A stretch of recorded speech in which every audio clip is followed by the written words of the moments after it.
Ei, gente, boa noite. Boa noite, Ei, Thalita, tudo bem? Boa noite, tudo moçada. bem? Como é que vocês estão nesse calorzinho aí? Boa Bem noite. legal. Boa noite, Simone. Boa noite, todo mundo. Lília, Cláudia, Letícia, Cadija, Laura. Tudo bem, gente? Boa noite. Boa noite, Amanda. Tudo bem? E aí? Sim, com você.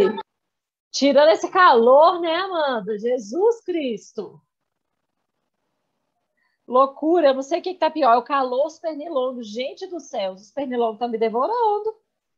Vai sobrar um pedaço de mim inteiro depois. Mas está tudo bem, gente. Vamos lá. Boa noite, Letícia, boa noite, Lília. Vamos lá, meus amores. Aqui. E aí, vamos falar do simulado?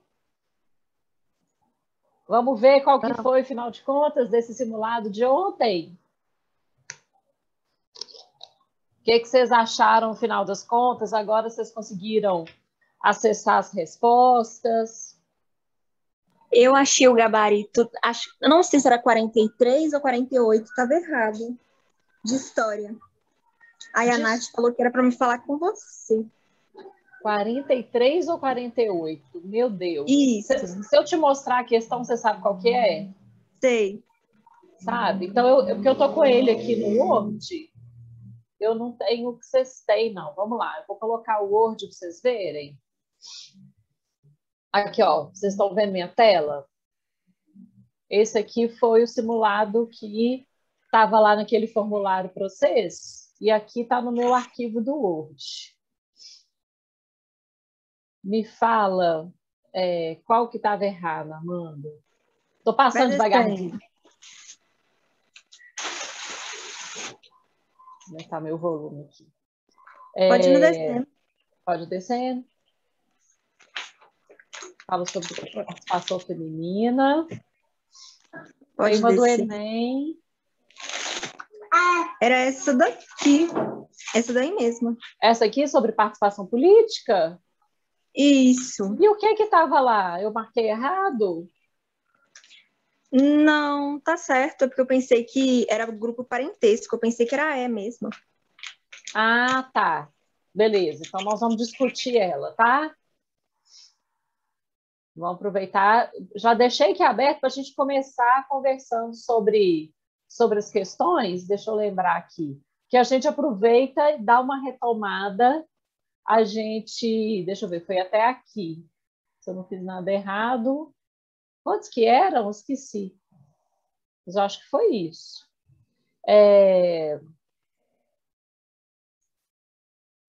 A gente aproveita, faz a correção aqui, tira as dúvidas. Semana passada a gente não teve aula, né, por causa do feriado. Então, só para lembrar, o que a gente tinha combinado? De pegar as questões da apostila, para a gente ver dúvidas sobre a apostila. A gente aproveitar e corrigir o simulado, que aí a gente faz uma retomada hoje de tudo que a gente viu no primeiro semestre, antes da gente passar para frente. Pode ser? Então, vamos lá. Vamos colocar aqui o simulado para a gente ver, e aí a dica para vocês, assim, vai fazendo exercício, fazer o simulado, fazer as atividades da apostila, é muito importante, vai fazer muita diferença para vocês, tá? Então, tentem fazendo isso para fazer toda a diferença. Então, olha aqui, olha, primeira coisa. A gente colocou aqui para vocês sobre como é que funciona o sistema da Suíça de voto. E aí, amores, é para a gente pensar sobre o funcionamento da democracia. Então, olha aqui, olha. O povo é quem manda no país, sendo, portanto, a mais alta instância política. Gente, isso é muito lindo. Um regime democrático, a mais alta instância política, ou seja, quem é que manda no rolê? A gente aqui no Brasil vai responder o quê? O que vocês responderiam sobre o Brasil? Quem é a mais alta instância política aqui? O que vocês me dizem? para vocês, qual é essa referência? Qual é a mais alta instância política? A maioria da população brasileira vai responder o presidente da República como sendo a figura de maior poder. Só que isso não retrata um regime democrático. Na democracia, deveria ser automático a gente responder: o povo é detentor de poder, nós somos detentores de poder. O presidente da República, os deputados, senadores, ministros, não interessa, prefeito, governador, todos, eles são funcionários públicos que trabalham para atender os interesses do povo, nós, o povo. Então, numa lógica democrática, o povo é que manda no país, o povo detém a última palavra, ok? Essa é a lógica para a gente pensar um regime democrático. E aí fala que se tornam cidadãos, homens e mulheres acima de 18 anos. As mulheres suíças só obtiveram o direito de votar em 1971. Gente, é muito recente isso. Olha que vergonha, a Suíça tem nem 50 anos, 50 anos esse ano. Está fazendo 50 anos só que as mulheres votam. No Brasil, oficialmente, é na década de 1930 que as mulheres adquirem pela lei o direito de voto, em 34, 32, 34, que as mulheres adquirem o direito de voto. Olha aqui, olha. O povo suíço vota até 4 vezes por ano sobre um total de 15 assuntos. Esse aqui é o mais importante, para a gente poder entender qual que é a relação que a gente propôs para vocês. A gente vota todo ano aqui no Brasil? Não. Não. A gente vota a cada 2 anos, não é isso? Para poder, né, Thalita, eleger prefeito, governador, presidente, prefeita, governadora, a gente nunca teve. Isso é bizarro, presta atenção. A gente nunca teve uma prefeita, a gente nunca teve uma governadora aqui em Belo Horizonte, em Minas. É só homem branco que governa esse país de um modo geral.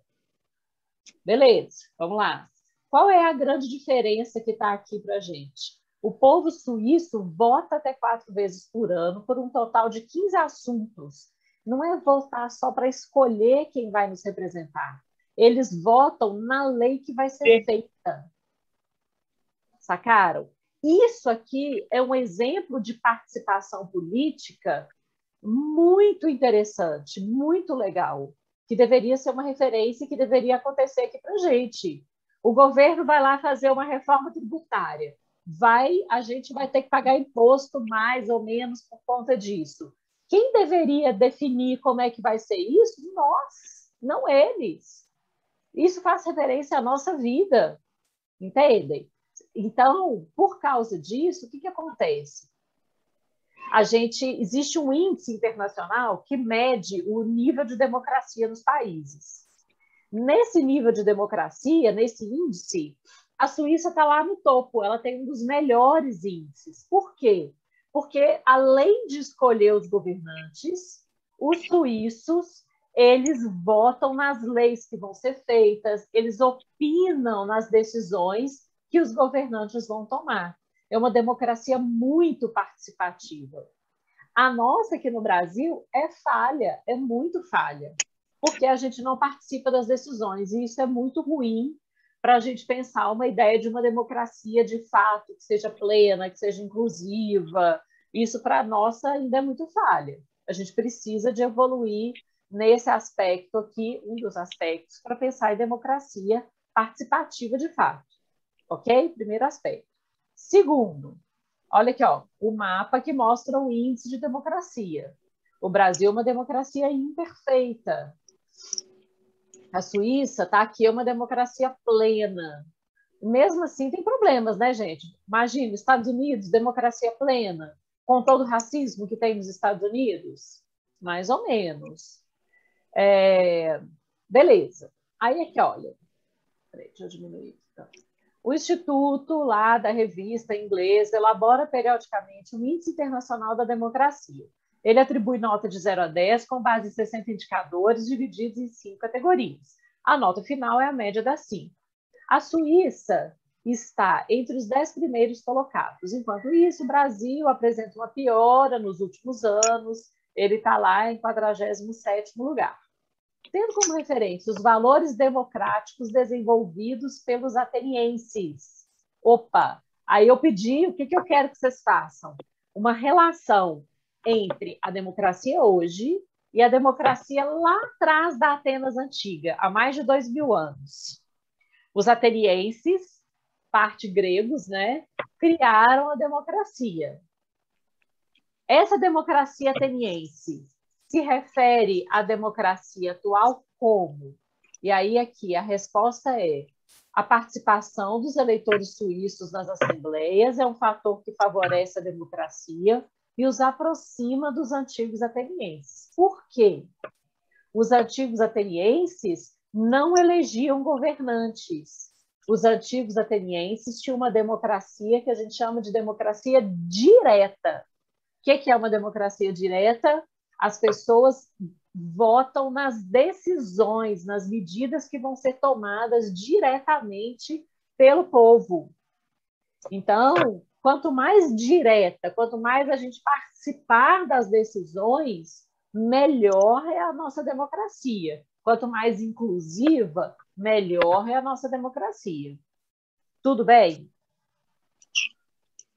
Me fala se tem alguma alternativa aqui que vocês tiveram dúvida, que marcaram. Fala comigo.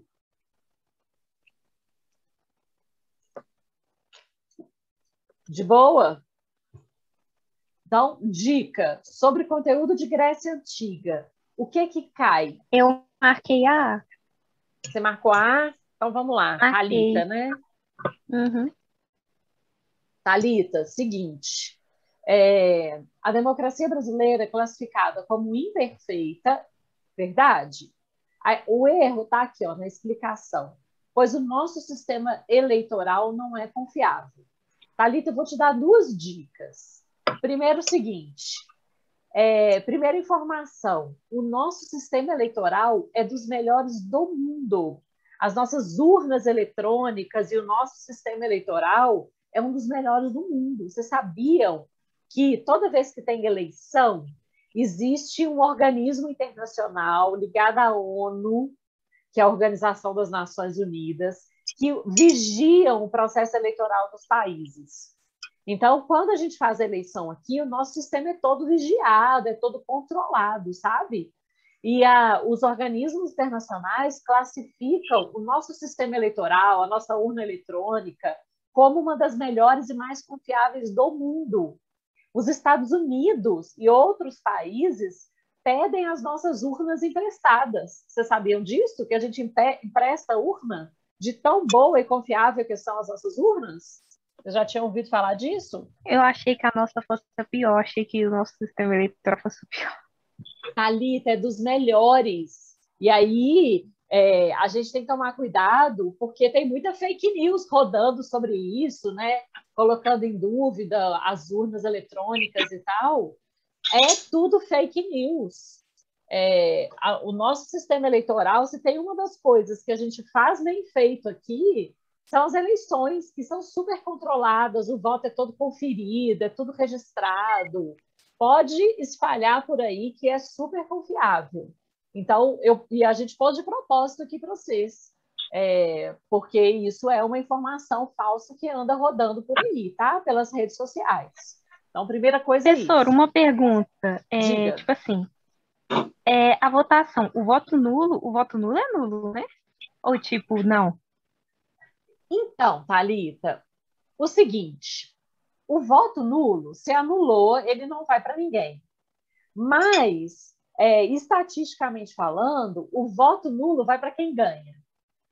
Pelo seguinte, a gente tem 2 candidatos, tá? O candidato X e o candidato Y.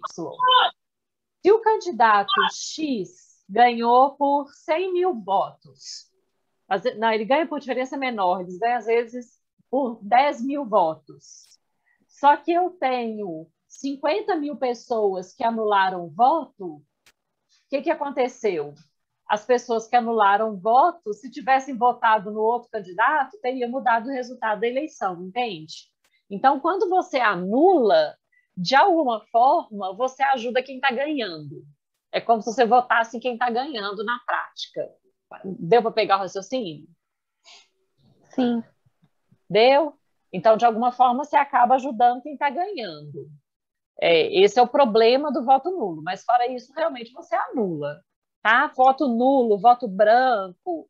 E a outra coisa, Thalita, é o seguinte: quando eles dão o resultado das eleições, a gente vê na televisão, fulano ganhou por 55% dos votos válidos. Vocês já viram que sempre fala assim na televisão, no jornal e tal, dos Sim. votos válidos. O que eles fazem? Tira voto nulo, voto branco, eles excluem tudo e só considera quem votou. Então, o voto nulo não conta, entendeu? Eles só consideram aquela pessoa, os votos de quem realmente foi lá e votou em alguém, tá? O resto é tudo excluído. Então, aqui, minha primeira dica foi essa: o sistema nosso eleitoral, ele é confiável, tá? Segunda coisa é o seguinte: volta na fonte. A fonte fala sobre dúvida de voto? Olha aqui, Não. ó. Olha os maiores problemas do Brasil aqui, de acordo com o índice. Ele até fala de eleições e pluralismo. É uma nota alta, tá vendo? Nosso ponto em eleição, ele é alto. Aí ele fala, funcionamento do governo, 7,5. Olha o que é ruim. Participação política é baixo, cultura política é baixo, liberdade civil melhora. Então, qual é o nosso ponto negativo? Participação política. Qual era o... Oi? Não sei se alguém que está falando é comigo. Oi, Fernanda. Acho que Fernanda está falando comigo ou só o microfone ficou ligado? Oh, desculpa, professora. Que isso, querida, não tem problema não. Minha menina aqui. Só para saber se você teve dúvida, tá? Não tem problema não, estou aqui. No caso da Suíça, a gente viu que um fator positivo é o fato deles participarem muito das escolhas. Tá vendo? Então, na dúvida, sempre votam na fonte, olha o gráfico, olha as informações que estão no gráfico. Ele ia te falar que, em termos de eleições, a nossa nota é quase total. Em 10 é 9, tanto. Tá bem? Então, na dica, na dúvida, no Enem, volta na fonte. Essa dica é preciosa para o Enem. Sempre volta na fonte que o texto vai tirar sua dúvida. Combinado? Então, vamos lá. A 2. Enquanto permitia a escravidão e a desigualdade da mulher, a Atenas clássica, então, de novo, Grécia antiga, praticava a democracia executora de poder de forma ainda mais enfática que a modernidade. Inversamente, existem estados que proíbem a escravidão, dão igualdade de direitos às mulheres e reconhecem os direitos de liberdade, mas não são organizados democraticamente. O que o texto está falando para mim? Olha, lá na Grécia Antiga, havia escravidão e a mulher não tinha direitos políticos. Isso é um problema, sim. Mas, fora isso, a democracia deles era super participativa. Como? Os cidadãos é que tomavam todas as decisões diretamente. Quando eu venho para hoje, por exemplo, o Brasil proíbe a escravidão, as mulheres têm igualdade de direitos na lei, mas a gente tem uma organização plenamente democrática, com ampla participação popular? Não, totalmente. Tá bem? Então, eles estão falando aqui, só abolir a escravidão, só dar direito de votos às mulheres garante uma plena democracia? Não, a democracia, ela exige principalmente o quê? Participação, igualdade na participação. Aí, olha a segunda fonte.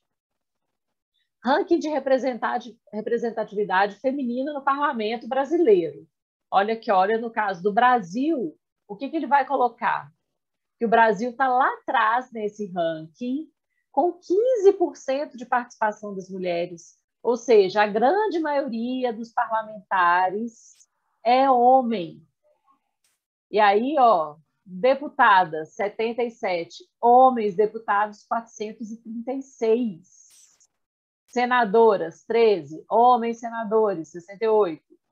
O governo do Jair Bolsonaro tem somente 9% de representatividade feminina, com apenas 2 mulheres entre 22 ministros.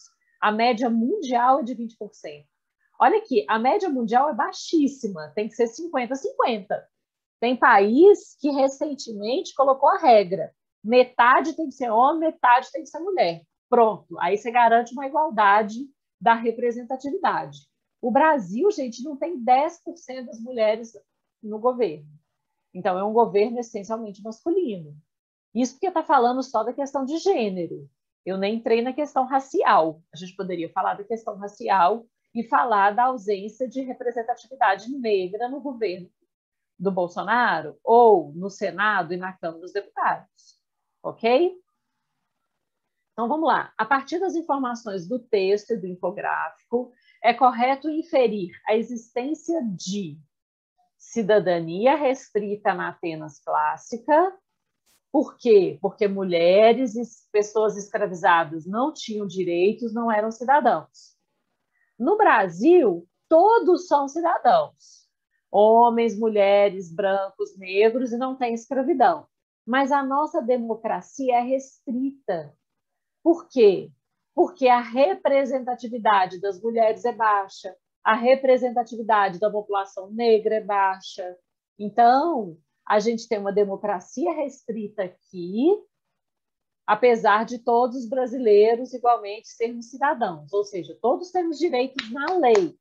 Eu, a Thalita, todo mundo. Agora, em compensação, na Atenas antiga, só alguns tinham direitos, mas aqueles que tinham direitos participavam plenamente. Então, essa é a diferença. Deu para pegar a ideia? Reparem Sim. que eu estou enfatizando a mesma coisa da questão 1, é bem parecida. Me fala se tem alguma alternativa aqui que vocês ficaram com dúvida. Por exemplo, aqui a gente está enfatizando no conceito de cidadania e no conceito de democracia. São conceitos difíceis e que é muito fácil a gente confundir. Então, o que vocês vão pensar? Cidadania pressupõe o direito que nós, cidadãos, temos. Todos são cidadãos no Brasil? Sim, pela lei, sim. Todos somos cidadãos, todos temos direitos iguais. Ok? Então, a cidadania no Brasil é ampla. A cidadania lá na Atenas antiga era restrita, porque mulher não era cidadã, escravo não era cidadão, estrangeiro não era cidadão. Então, lá a cidadania era restrita. Hoje a cidadania é ampla, porque todas as pessoas que vivem aqui no território são cidadãos. Em compensação, a nossa democracia é restrita. Então, quando eu falo de democracia, eu estou falando de participação política. A nossa participação política é desigual, é pequena, então a nossa democracia ainda é muito restrita. Fez sentido? Melhorou os conceitos? O que é cidadania e o que é democracia? De boa? Sim. Sim? Então, tá. Gente, nada de ficar sofrendo sozinha aí, hein? Fala comigo, nós estamos juntos nesse rolê. Tá bem? Então, vamos para o texto 3. Olha, essa é uma questão do Enem. E aí, se vocês repararem, o Enem sempre vai fazer isso, colocar 2 textos e tal. Essas questões a gente elaborou para vocês. Mentira, essa aqui é uma adaptada e essa aqui é nossa. Tudo mesmo dentro do modelo Enem para vocês fazerem, tá bem? Então, vamos lá. Olhamos o homem alheio às atividades públicas, não como alguém que cuida apenas de seus próprios interesses, mas como um inútil. Olha que pesado. O homem alheio às atividades públicas é um inútil. Nós, cidadãos atenienses, decidimos as questões públicas por nós mesmos, na crença de que não é o debate que é empecilho à ação, e sim o fato de não estar esclarecido pelo debate antes de chegar a hora da ação. Primeiro, texto do Tucídides. Tucídides é um historiador lá da antiguidade. Então, ele está falando lá da Grécia Antiga mesmo, ele viveu lá na antiguidade, tá bem? O que o Tucídides está falando, então? A pessoa que não participa das decisões públicas, você é cidadão, você tem o direito de participar, e você escolhe não participar, lá na Grécia Antiga, você seria considerado um inútil, seria uma pessoa sem valor na sociedade. A participação política é muito importante, era um valor muito importante para os atenienses, ok? Por quê? Os cidadãos atenienses exerciam a democracia, ou seja, eles que tomavam as decisões por eles mesmos. Texto 2, outro grego, agora o Aristóteles, que foi um filósofo. Um cidadão integral pode ser definido por nada mais, nada menos que pelo direito de administrar a justiça e exercer funções públicas. Um cidadão integral, completo.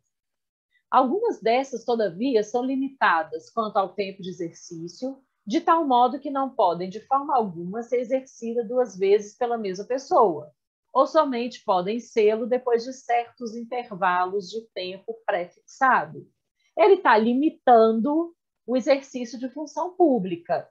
É mais ou menos a ideia do que a gente tem aqui, que é o seguinte: você não pode ser presidente por quantos mandatos você quiser, a gente só pode ser presidente aqui por 2 mandatos consecutivos. Por quê?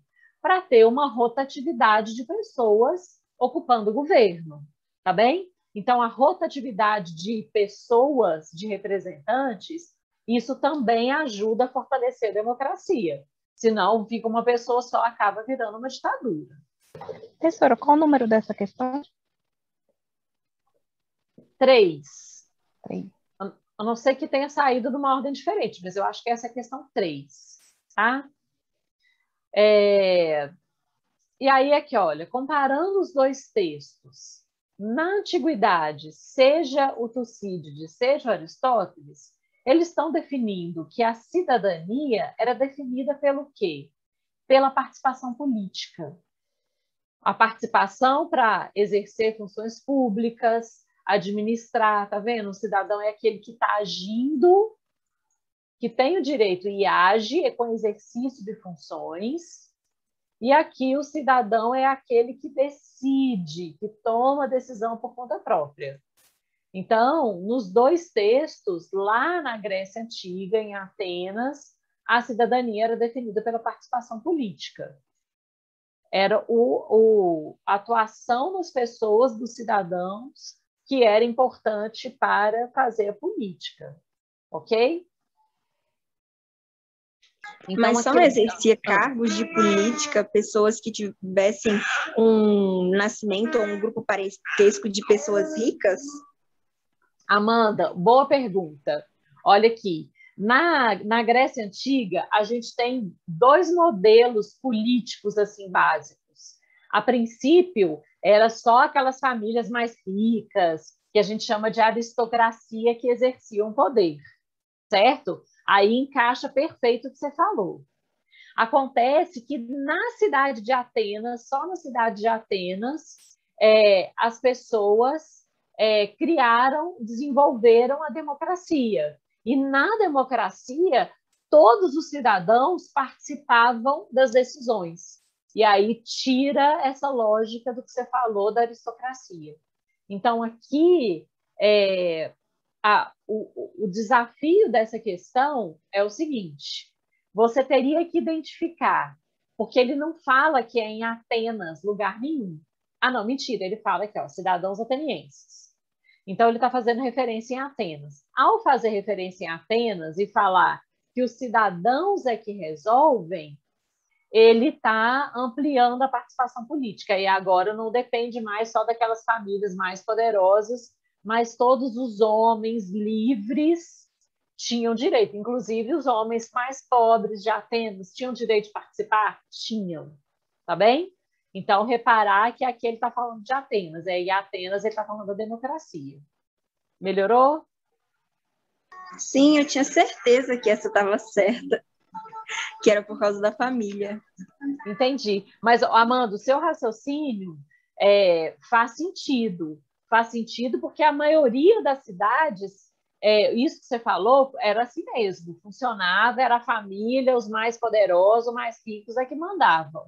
Só em Atenas é que vai romper com isso e que vai criar a democracia. Então, justamente por isso que Atenas acaba caindo muito e sendo muito importante, porque eles vão criar a lógica da democracia e quebra essa ideia da família poderosa e rica controlando o poder. Tá bom? Então, isso vale para Atenas. Importante vocês perceberem isso. Agora, se o texto fizesse referência a outra cidade, tipo Esparta, aí a resposta seria aqui o grupo de parentesco, ok? Aí estaria perfeito, tá, mano? Tá bom. Amores, aqui a gente já vai para Roma. E aí a gente colocou aqui uma escultura do Otávio Augusto. Otávio foi o primeiro imperador de Roma. Então, lembra disso. A gente estudou, assim, olha, aproveitando, dando uma retomada. A gente estudou que Roma, ela começou como uma cidadezinha pequenininha, ela era uma pequena monarquia, aí essa monarquia virou uma república. Em Roma, eles criam a lógica da república, de um governo em que as pessoas escolhem seus representantes, que é a lógica que a gente tem hoje de uma república, a gente escolhe nossos governantes. E quando a República de Roma já tinha se expandindo muito, conquistado territórios e tal, os generais do exército, muito poderosos, conquistando muito território, muita riqueza, acabaram tomando poder, e aí a gente tem o primeiro imperador, a fundação do império, que tinha um poder muito concentrado nas mãos desse governante. E aí esse primeiro imperador foi Otávio Augusto, que estava aqui representado nessa escultura do Otávio. E aqui do lado, a gente colocou esse monumento, que é um altar que retrata as glórias do Otávio.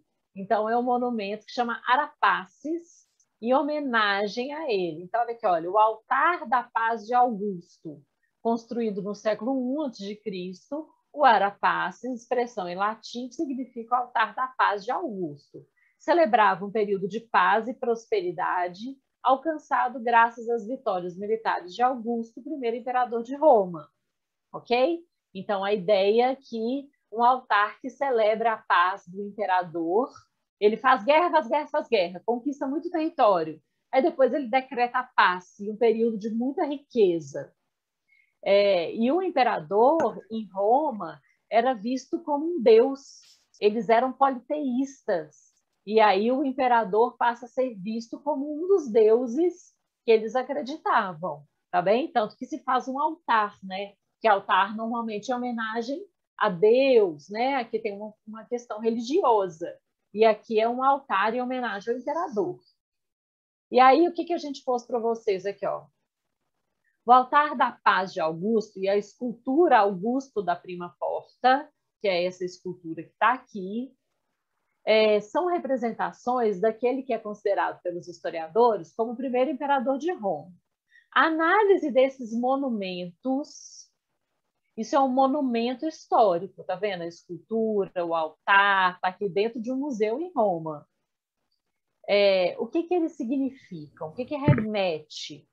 E aí o gabarito aqui, olha, a construção da imagem simbólica de Otávio, com o traje típico da elite romana e o bastão consular, segundo os quais ele é o primeiro cidadão, primeiro senador, pontífice, tribuno da plebe e pai da pátria. São vários títulos que representam poder que foram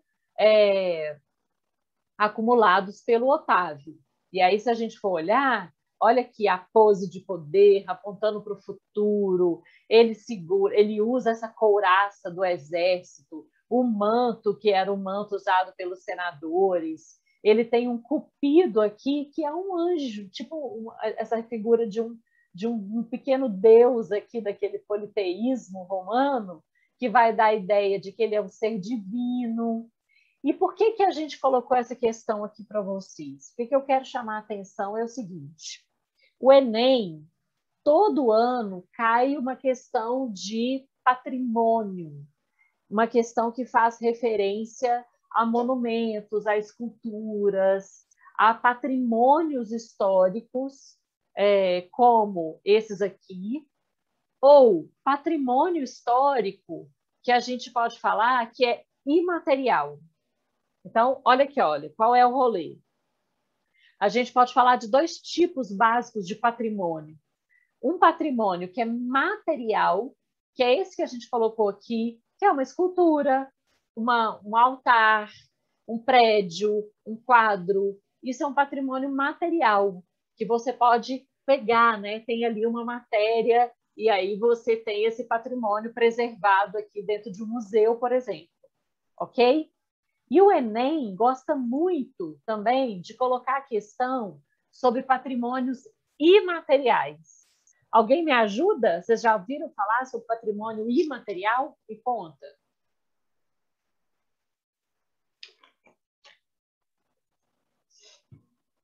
Nada de patrimônio imaterial. Então, vou ajudar, hein? A ideia de patrimônio imaterial, ou seja, que não é material, são referências a patrimônios culturais. Então, por exemplo, uma dança tradicional é um patrimônio imaterial.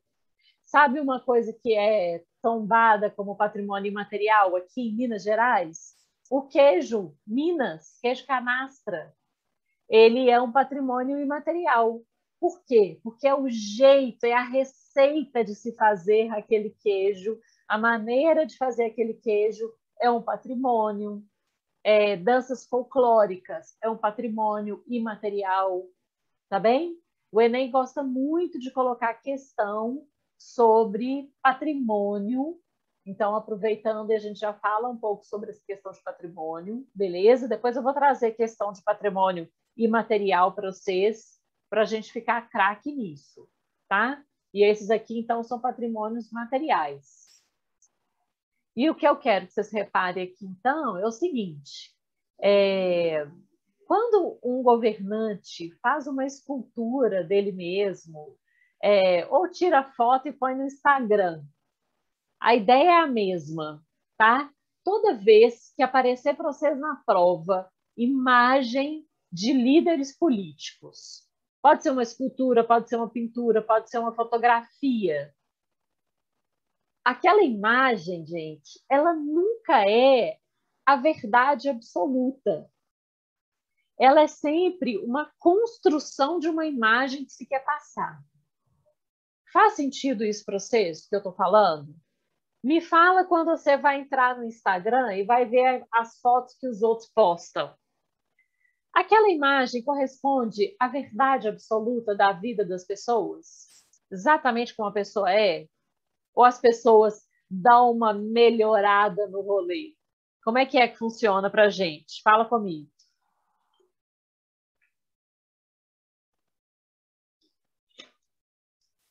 O que vocês acham? Ou se for de gente famosa, que é diferente, que a minha é a mesma coisa. Falar nisso, tô precisando de seguidores, viu? Vamos lá. Oh, boa. Me acha, me manda aí que eu vou te seguir. É meu nome, Fernanda Cristina Nonato. Vou te achar, Fernanda. Ô, gente, a sua real, Fernanda, você é verdadeira no Instagram? Total, não tem nada de diferente. De vez em quando até foto de olheira lá eu posto. Boa, boa. Eu detesto tirar foto minha, então minha cara não aparece no Instagram. Eu detesto. Agora minha menina, eu também. Minha menina deve ter umas 3 fotinhas só no Instagram, e aí ela tem bastante seguidores, né? Aí ela fica assim: mãe, não faço nada, não posto nada, e o povo vai lá com tudo. Aí eu falei com ela, tem muito tempo que eu não dou uma olhada no seu Instagram. Deve ser que você tá colocando muita foto bonita, assim, para chamar atenção. Aí, tipo assim, né? Quando Ah, é adolescente, tudo que faz é bonito, né? é A gente já pode verdade. poder que faz. Tudo que faz, dá um sorrisinho, já tá maravilhoso. Então, e ainda é minha filha, só coruja, né? Ah, eu acho justo. Eu acho Ai, justo, gente. Fernanda. Quantos E anos que aí, ela tem, Fernanda? a Júlia, ela tem 14. Ai, que lindeza, gente. Ai, ai. Nessa idade eles são cheios de amigos e tudo vai curtindo mesmo, é bonitinho demais, né? Tudo que faz é lindo. Tudo que faz é lindo, é verdade. É... Mas aí, ó, tirando a Fernanda, já a Fernanda é uma exceção, que vai botar a vida real lá no Instagram. De um modo geral, as pessoas vão usar filtro para ficar lá mais bonitona, mais gatão, mais gatona. As pessoas, principalmente se for essa galera mais poderosa, ou um político, ou gente que ganha dinheiro no Instagram, ele cria quase um personagem para mostrar a imagem. E aí, principalmente político, assim, a minha dica é: nunca olhem para uma imagem de políticos de maneira inocente, de achar que aquilo ali é uma representação da verdade absoluta da vida dele. Não é. É uma construção de uma imagem. Então, um político ele vai querer passar uma imagem de poder, de riqueza, ou de grande líder militar, como ele está fazendo aqui, ou de um ser divino e superior, ou de ser muito macho ou muito viril, que é muito comum entre os homens líderes políticos quererem representar a masculinidade. Começa a observar isso. E aqui é exatamente isso. Augusto, ao mandar fazer essa escultura, ao mandar fazer um altar, ele está tentando mostrar isso, como que é essa construção de uma imagem simbólica que vai deixar para o futuro a imagem que ele quer que ele construa dele. Agora, eu posso falar que o Otávio era exatamente assim? Claro que não, eu não faço a menor ideia como era o Otávio real. Eu sei como era a imagem de Otávio construída para a posteridade. 2000 anos depois, é essa imagem que a gente tem. Mas eu não sei qual é a imagem do Otávio real. Tá bem? Essa aqui, me fala se teve alguma alternativa específica que vocês tiveram mais dúvida.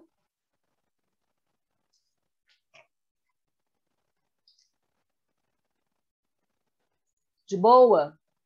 Vamos lá. A questão 5. Olha que triste. Notícia recente desse ano que fala sobre escolas e universidades de Lisboa que aparecem com pichações racistas contra brasileiros. Está tendo muito caso de violência contra brasileiros no exterior, na Europa, de caráter racista, e aí a situação de crise econômica ela acentua isso. Então, olha aqui, olha, frequência de casos de discriminação, assédio, xenofobia, que é o preconceito contra o estrangeiro, né? No caso dos europeus, o preconceito contra brasileiros, contra imigrantes, por exemplo, árabes, é muito maior esse preconceito, essa ação da xenofobia, dessa violência, e brasileiros são alvo desse tipo de violência lá na Europa, ok? Nos Estados Unidos também tem muito preconceito contra brasileiros, latinos, né, da América Latina de modo geral, brasileiros, mexicanos e por aí vai. E aí, aqui era para vocês fazerem uma relação histórica com essa tirinha. Quem é esse personagem histórico da tirinha? Júlio César, o grande general político conquistador romano, que diz o seguinte: esses gauleses, para quem conhece aqui a tirinha, que é do Asterix e Obelix, eu adoro Asterix e Obelix, e aí Júlio César quer dominar a região da Gália, que é uma regiãozinha onde hoje é a França. E aí ele fala: decidi obrigá-los a aceitar essa civilização. A floresta será destruída para dar lugar a um parque natural. Finalmente, prédios habitados por romanos vão rodear a aldeia, que ficará inteiramente anforada e será condenada a se adaptar ou desaparecerá do mapa. qual que é a ideia? Ele está agindo aqui com um super preconceito contra os gauleses, querendo dizer que os romanos são superiores, são mais civilizados. Isso é fruto do preconceito dele, ok? Dos romanos tinham com outros povos. E aí eu pedi para vocês fazerem a relação. E aí o gabarito aqui, olha, da letra C. As duas fontes evidenciam a permanência histórica do etnocentrismo. O que essa palavra quer dizer? Etnia é o povo, é a cultura de um povo. Etnocentrismo é a ideia de que seu povo é superior, de que um povo é superior ao outro. Então, pode ser o romano achando que ele é superior aos gauleses, os europeus achando que são superiores a nós brasileiros. Isso é uma ideia de etnocentrismo, ok? Etno, a cultura de um povo, no centro, que marcou a cultura dos antigos romanos e ainda aparecem atitudes e manifestações como as ocorridas em Portugal, para a gente entender essa relação entre dois períodos históricos diferentes, mas com manifestações preconceituosas semelhantes. Ok? Essa aqui?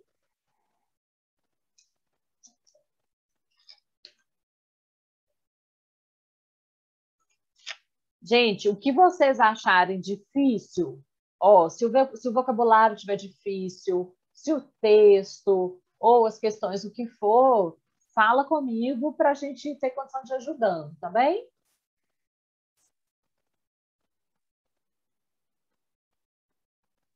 Então, vamos lá. Vamos mais uma. Aqui, continuando sobre o mundo antigo. Mundo antigo. Gente, se tiver alguma questão aqui, eu não sei se eu vacilei, mas eu acho que é exatamente o que estava no simulado de vocês. Eu acho que era isso, eu acho que eram 9 questões. Então, se tiver alguma aqui que está fora e tal, vocês me ajudam, mas eu acho que está certinho.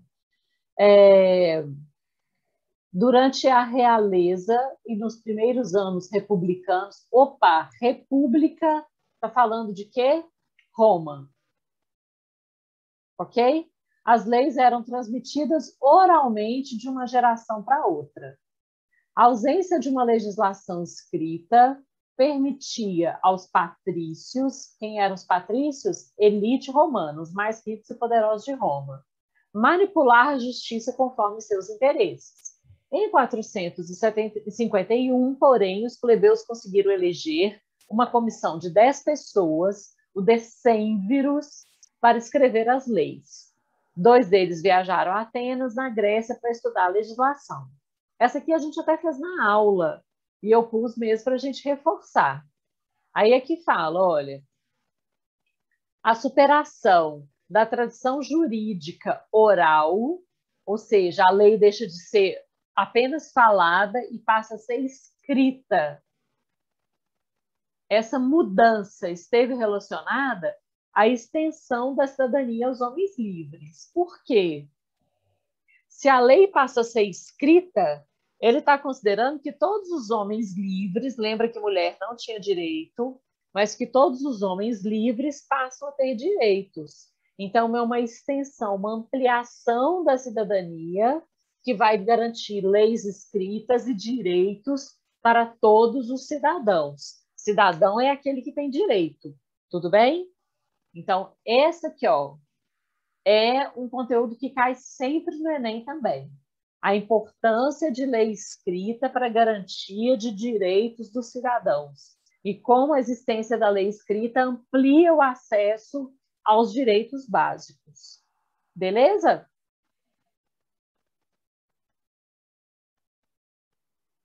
Beleza. Belezinha? Deixa eu ver se o Lucas já chegou. Eu acho que nós demos nosso horário. Acho que o Lucas não chegou ainda. Então, vamos fazer mais uma? Essa aqui já é sobre idade média e a gente espera o Lucas chegar, tá bem? Aqui o texto que fala sobre a sociedade, texto que fala sobre a sociedade medieval. Opa, o Lucas chegou. Amores, Então, eu vou parar por aqui, depois a gente acaba de revisar. Quem teve dúvida e quiser me mandar, tirar dúvida, pode mandar mensagem, manda no privado e tal, que eu ajudo e vou tirando as dúvidas, tá bem? Não tem problema nenhum. Beleza? Eu vou parar de compartilhar aqui para não atrasar para o Lucas, tá bem?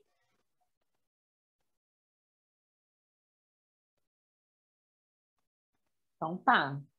Qualquer dúvida, então, vocês me falam. Beleza?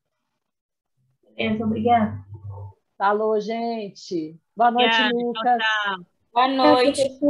Isso. Boa noite, moçada. Valeu, gente. Boa semana para vocês. Beijo, fica com Deus, viu? Beijo todo mundo. Tchau, tchau. Tchau, Lucas. Tudo seu. E aí, gente? Como foi de feriado? Feriado da aula de matemática, né? Vocês tiveram aula semana passada só de quarta para frente?